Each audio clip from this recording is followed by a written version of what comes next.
Let's go. What's up, YouTube? So today's video is gonna be a bunch of random things. Honestly, we're just gonna put the bay together, do a bunch of things. We're gonna mess with the brakes, brake system, fuel lines. I'm gonna try and introduce the stuff that I got. So two things. I've made a video about the Mishimoto intercooler, the Mishimoto radiator. I don't think I made a video about the brake system, but also the vibrant lines, the fuel system, the double fuel pump that I have under there. I'm gonna have to get into there and show you guys, explain all that. But we got a bunch of things. The whole goal of this video is to bolt everything up, mostly. Like I want to mount the flex fuel sensor, I want to mount the boost controller, you know, a bunch of stuff we got to do. Just random stuff. Just lots of stuff that have to get done, preferably before the engine goes back in the bay, because, you know, after that there's like really no space. So you can see all these brake lines and stuff down here. I would like to get that all situated, and then mounting up the flex fuel system. That'd be amazing. Like just right there, just put 2 riv nuts in there and boom boom boom, I think it'd be nicely mounted. So yeah, let's just go ahead and just get started. So now, I don't know if I explained this before, but I don't really like brands in the engine bay, so I try to cover up as much as I can. But you guys know, this is, if you don't know, this is Willwood. This is one of the I guess brake bias knobs, I guess, so you can control the brake bias between the front and the back. I forget what the technical name is called. That further on goes on to the line lock I made. I'll try to do like a little like special design. How it's black bottom, but yeah, whatever. That's also from Jags. I should peel off that sticker. Just like I said, I don't really like brands. But yeah, that's for the line lock. So basically, front wheels would be fed, you know, brake fluid would go to the front wheels, come through here, straight into here, and then off of a button switch or whatever, I'll be able to lock the front wheels just by pumping the brake and holding the pressure. So that's what this thing does. It's like a little like pressure solenoid. You see I covered up the Chase Bays logo. Chase Bays is cool. I like the whole thing how it was black already, but I like it preferably clean. I don't like to really showcase too much brands on this car. Yeah, so I'll go ahead and take out these fittings I put in here. I'm gonna put some Teflon tape on these things and throw them back on.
What's up, Joe?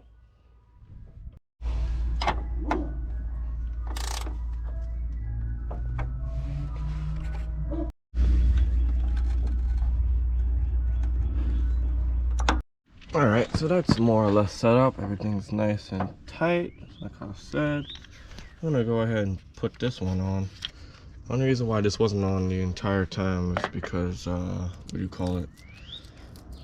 The wastegate piping comes too close to it, and I'm gonna have to cut the wastegate pipe and definitely extend it out so it goes past this instead of touching it. So that's the only reason why I didn't throw this one on yet. but this is pretty cool. This is well wood. You see I already drilled it, put this little nice poorly painted bung into it, but I'm not even gonna worry about that. Fits on nicely. Oh, I'm gonna have to move the clamp, but yeah, other than that, that's about done. So over here, procrastinating. Time to jack up the car and run these 3AN PTFE brake lines all the way over there. You can see I zip tied it for now. I'm waiting for a 3AN to 3AN fitting so I can just put these two together. But not gonna waste time waiting for that. So we're gonna run the brake lines along here and then more or less keep it up inside the torque tube area. Bring it off to a T, which I'm also have to wait, but I have another one I could use for now. And yeah, branch them off into both rear wheels. So we got about 20 feet of this. So this should more than suffice for what we need. But yeah, sun is hot and I guess under the car will be shady. So let's hurry up and get under there.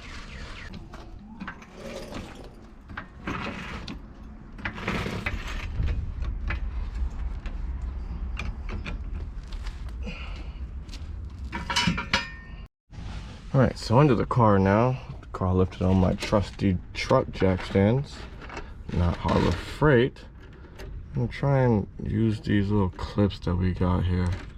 Try and force this in there and then run these along the car. Like I said, we're gonna try and utilize that above the torque tube tunnel. Try and keep it in there, use as much clips as we need, and yeah, pass it all the way through the back. So let's get back there and I'll show you what's special back there.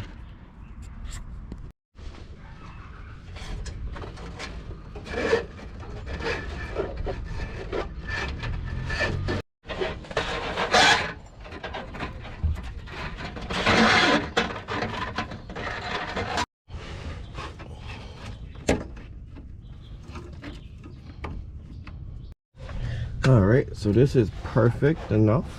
I decided to utilize the under bolts that already came here a long time ago, and they still fit up snug, so that's pretty cool. So you can see we run the rear line all the way back to this point right here, where it has like another nut and bolt.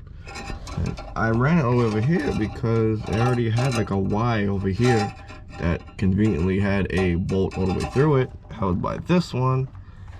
So the one that's coming that I haven't gotten yet is like basically like a T, just for 3AN fittings, and it's going to obviously attach to here, and I'm going to branch off from there. We still have a lot more to go, so we can definitely wire the whole car with this. BTFE lines are pretty cool. I mean, once you get past the whole cutting yourself, but yeah. So let's go ahead and chop these lines, put another PTFE fitting on this one, and go ahead and continue the process.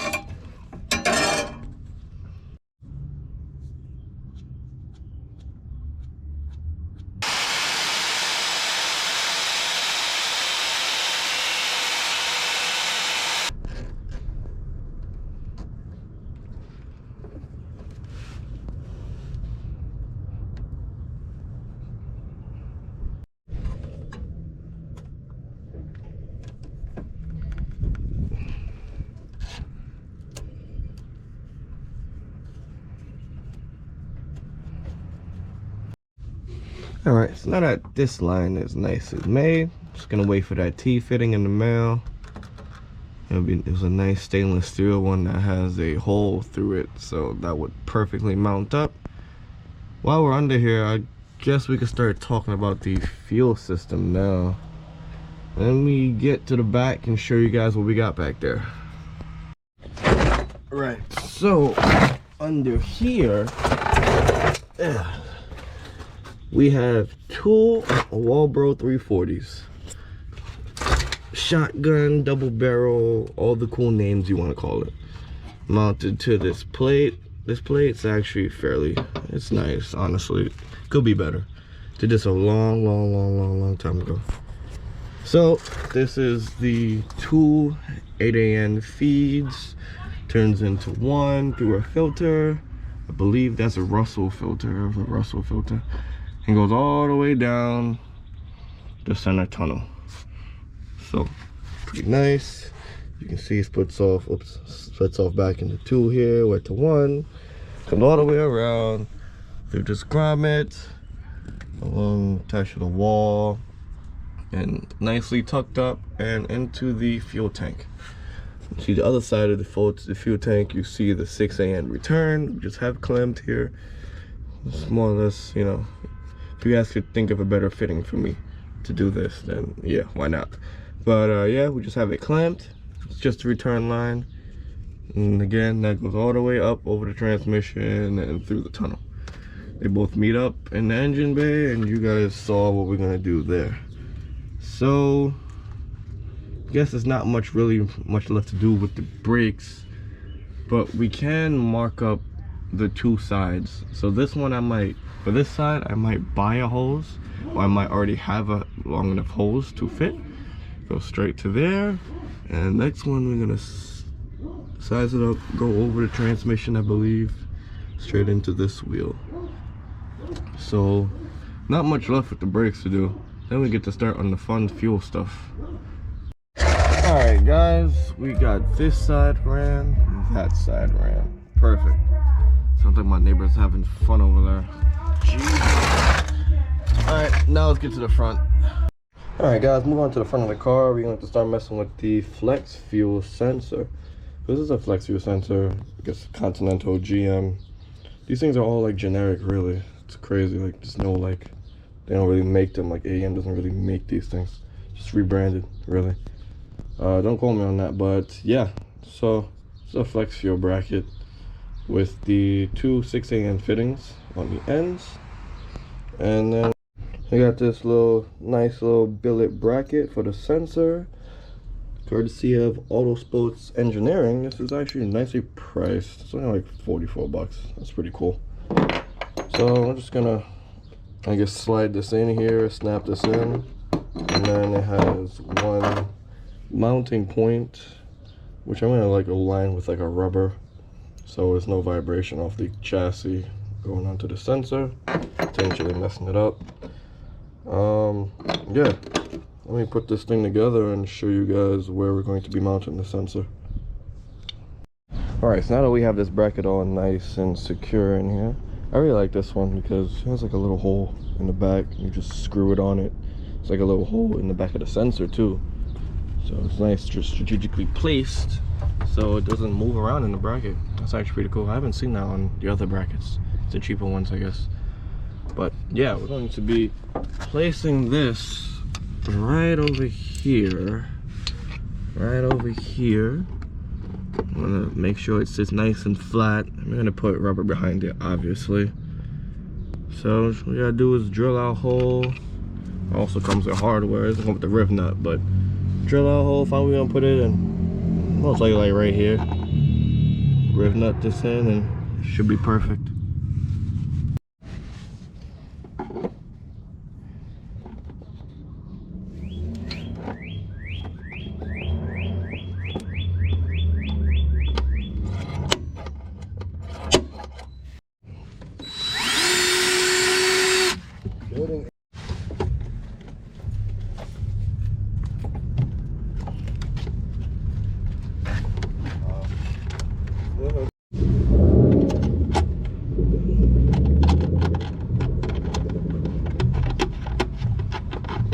Alright, it's in there nice.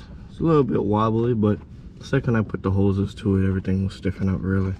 And I already got this little clamp here. It's comes to the wall, so I give everything a lot more sturdy. But the wobble is good because, you know, minimize the vibrations from the car to the sensor. So that's a good thing. Alright, so we have our double 6AN, excuse me, one 6AN and one 8AN. Oh, stainless steel braided, actually nylon braided hoses from Vibrant. Some good hoses. We'll be messing with the 8 AN hose. I mean, the 6 AN hose today. I'm just gonna put this one back away. So, for the 6 AN hose, we should have enough for the entire car. This was a reel of 10 feet, so shouldn't be more than enough to go up, to go from here and then up. Fuel pressure regulator around here, this area. Probably the head of it would be here to block this hole. I don't know why that hole is there, but in this area. And it's 8 AN will go perfect straight to the fuel rail. Already got that fitting all situated. Just need the engine back in the car. So let's go ahead, cut these lines and get them fitted up.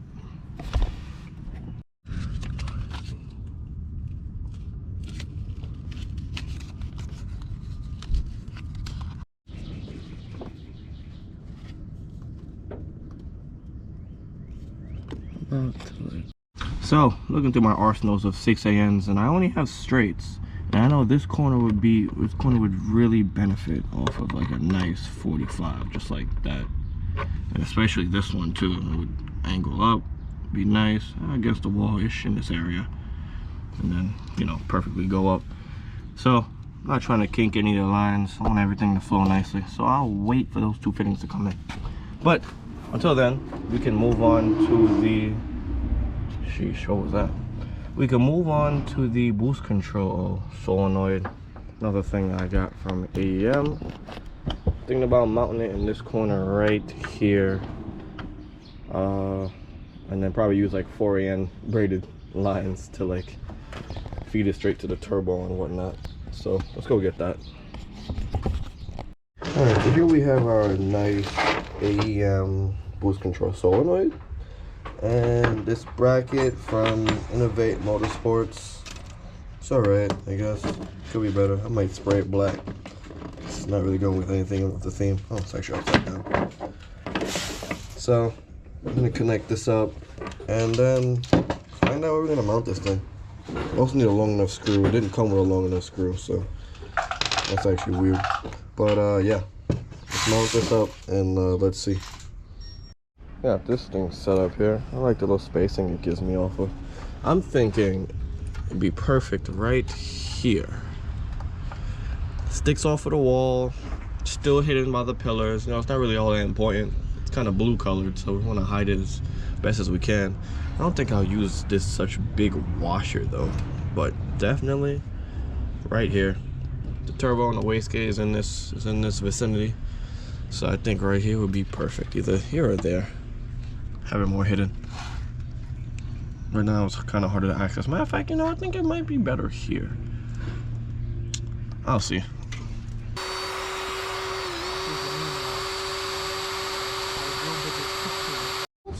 You don't know what this is? Are you serious?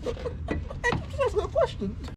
Alright guys, next thing on the agenda is to install this AEM fuel pressure regulator.